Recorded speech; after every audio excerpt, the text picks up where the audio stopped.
En fait, c'est venu pendant le confinement. Projet, on est rentré chez les parents, donc se confiner lors du premier confinement. Pour la petite histoire, notre père, il est négociant en matières premières agricoles et spécialisé en mélasse. On avait la matière première à portée de main, donc c'est là où on s'est intéressé au processus de distillation.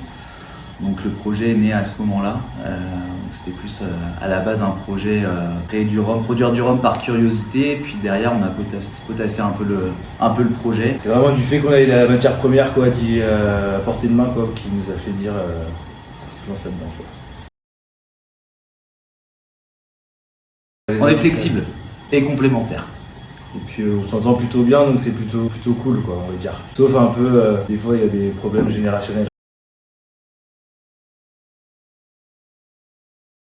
C'est que ça soit une production locale et artisanale, donc ça c'est plutôt aussi c'est un peu dans l'air du temps, et puis nous c'est ce qu'on voulait développer. Circuit court, on est en bio, faire un projet aussi familial. La proximité qu'on va avoir avec les clients, que ce soit sur la vente directe, mais aussi nos clients professionnels et cavistes. Ouais. Puis il y a un aspect aussi convivial avec le fait que ça soit du rhum, enfin de l'alcool, souvent c'est plutôt festif.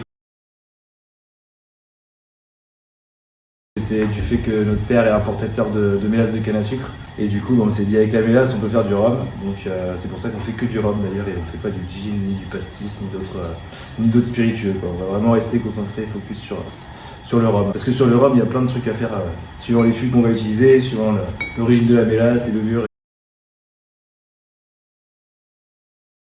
Alors, ça évolue un peu, mais le rhum épicé, il marche bien. Il va être plus accessible sur une clientèle plus large. Donc on va toucher des novices sur les spiritueux, et on a cette particularité qui va changer un petit peu des rhums épicés qu'on va avoir l'habitude de consommer. On arrive à 6h30 du matin, on allume la lambic, oui, on se prend un petit café avec une petite goutte bien sûr. Je rigole.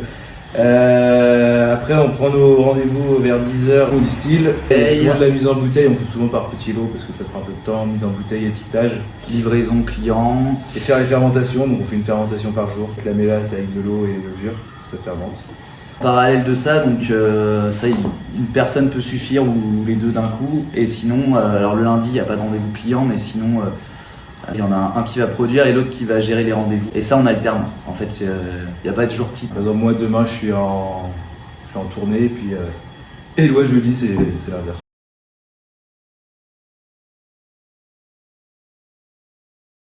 Ouais, il y en a beaucoup. Ouais. Là, on a beaucoup de projets, énormément. En fait, on a des collaborations.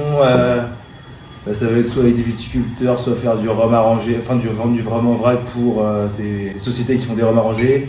Après, nous, on veut changer de local pour avoir un local plus grand, et on a acheté un alambic, du coup un alambic aussi plus gros.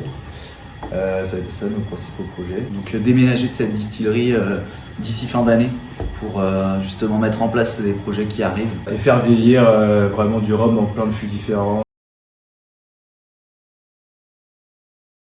Et étant donné qu'on habite à côté de Nantes, en fait il y a les machines de Lille. Donc c'est devenu un petit peu l'emblème de la ville, l'éléphant, ça parle à tout le monde, donc ça a la connotation nantaise. C'est pourquoi vous retrouvez l'éléphant qui est sur sa barrique de rhum.